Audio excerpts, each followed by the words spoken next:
Kings and queens, what's happening? We're getting a nice little workout in here, working a little bit of legs, doing some lunges with some kettlebells. And I wanted to talk real quick today about intermittent fasting. And I hear a lot of the rumbling from a lot of you on how unrealistic that can sound, right? Like the idea of not consuming food, not having breakfast, potentially not having lunch, or not having dinner just seems to go against most of the nutritional guidelines that we've been pushed for a very long time, probably as long as we can remember, right? So it's important to understand that the concept of fasting is not new, right? Fasting, different cultures, advanced cultures from the Far East, when we talk about ancient China, right? Uh, India, countries that have been around, cultures that have been around for a lot longer than our culture, they have integrated fasting into their culture. Okay, and not just fasting, but also the idea that we don't have to overeat. Okay, these are two very crucial parts of the programming that I do. It's very important in order for us to cleanse the vessel, right? To clean, have ourselves as clean as can be with the most minimum amount of blockages, right? And blockages can be physical in the terms of foods that are just stuck in our belly. Some of us be walking around, with tires around our midsection.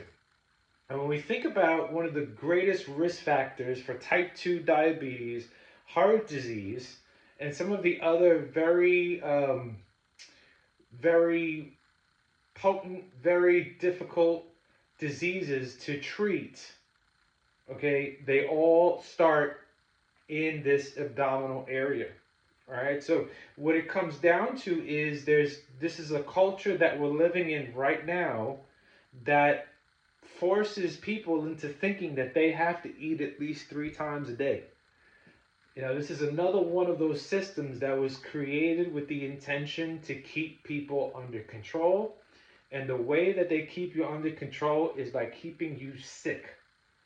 Okay, when you are sick, you are docile, you are calm, you're obedient, right? You are dependent on them. You are dependent on their doctors. You're dependent on their insurance policies. The all of the providers that are trying to sell you certain kinds of foods that are aimed at healing you. The big pharma companies, right?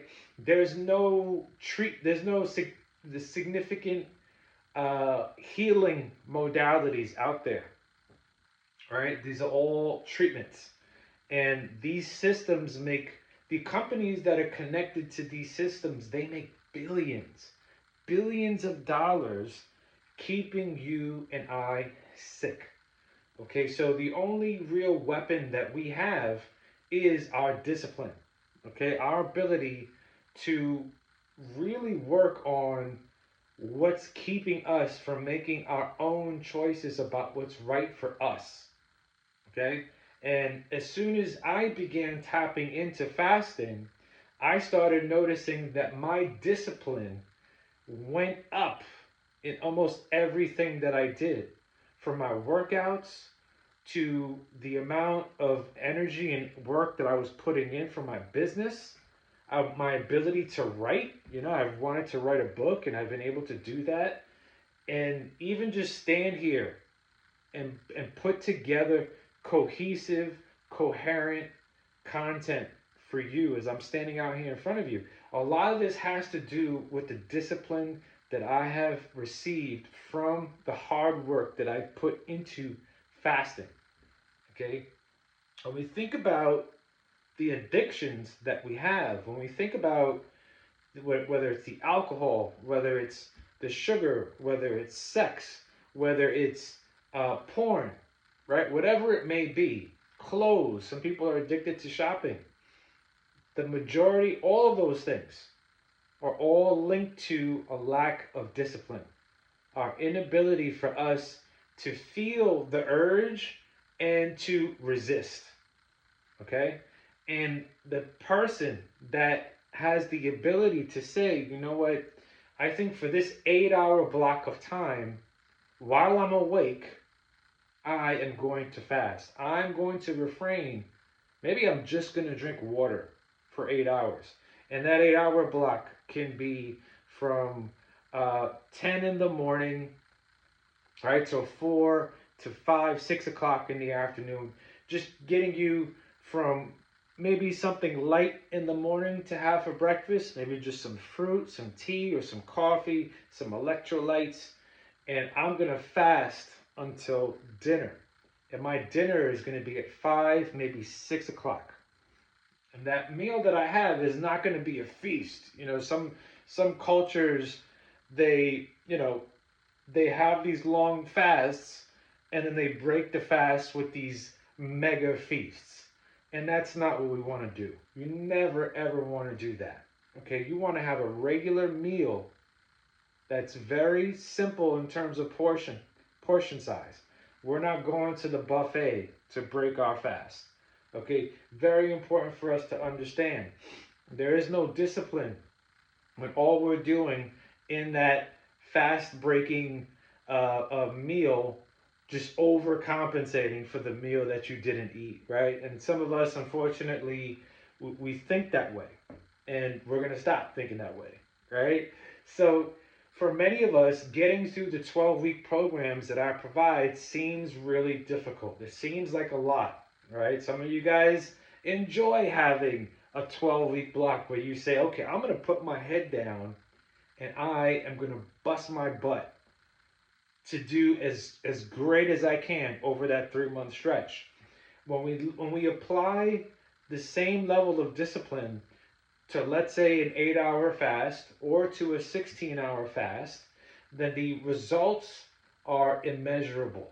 They help each other out.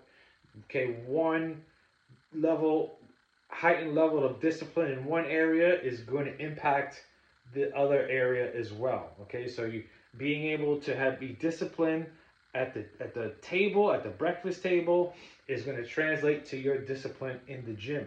All right, so when we are in this state of 8 hour, 16 hour, 24 hour fast, our body enters into a state called autophagy. Okay, and this is where our body has the greatest amount of opportunity to not just reduce inflammation, but to allow the special cells that are within our body to be released. And when these cells, this autophagy process starts taking place, special cells are sent out to the areas of our body that require the most amount of healing. Okay, so there is a system that is hardwired within us that is ready to heal itself. Okay, so we don't have to stand around and depend on this big pharma company and their medicine to help fix us. The creator, whoever they may be, already created that part for us.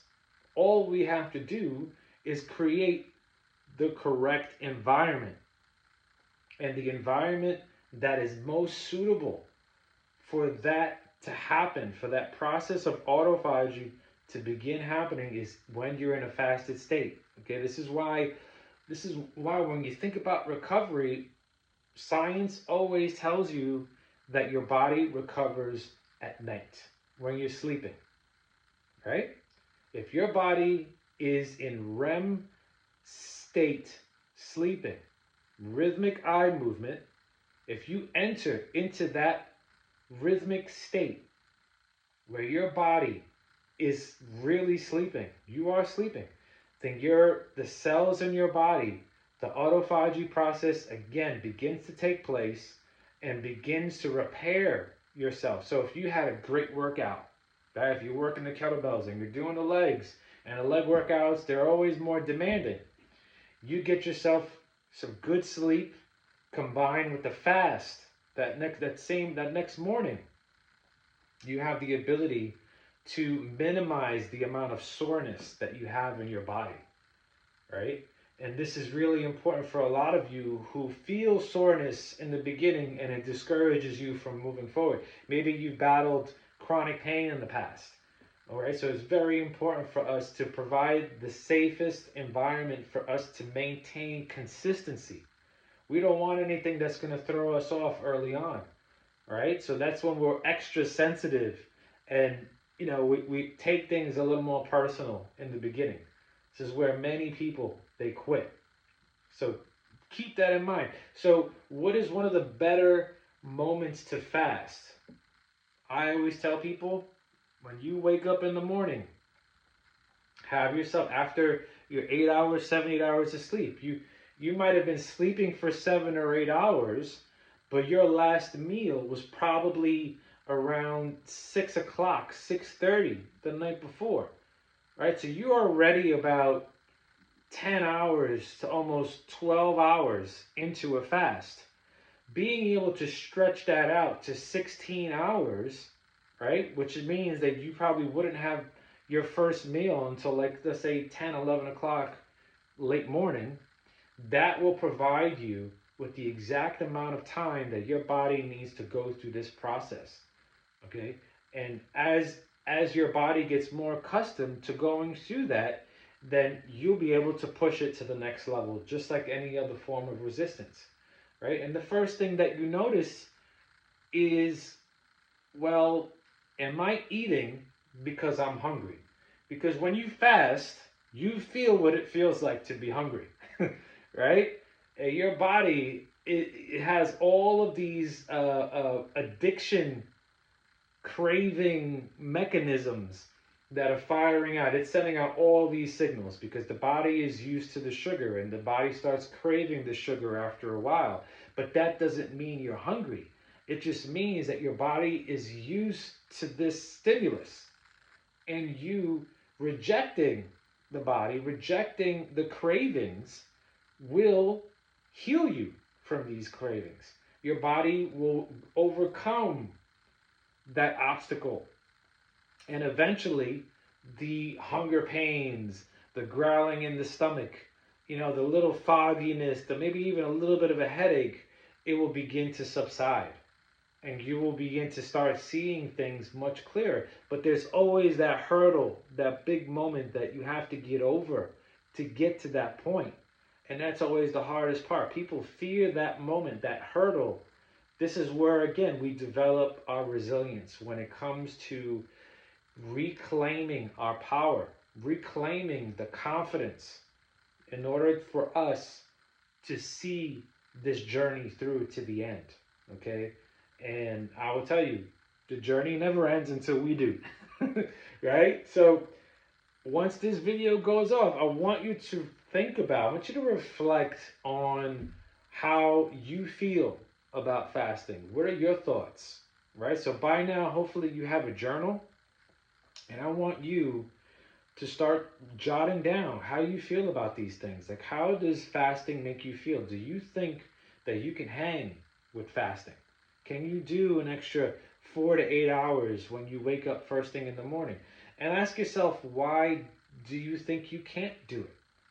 Right? Very important. This is how we start asking ourselves some really difficult questions so that we can get a better understanding about who we really are and where we are in our journey.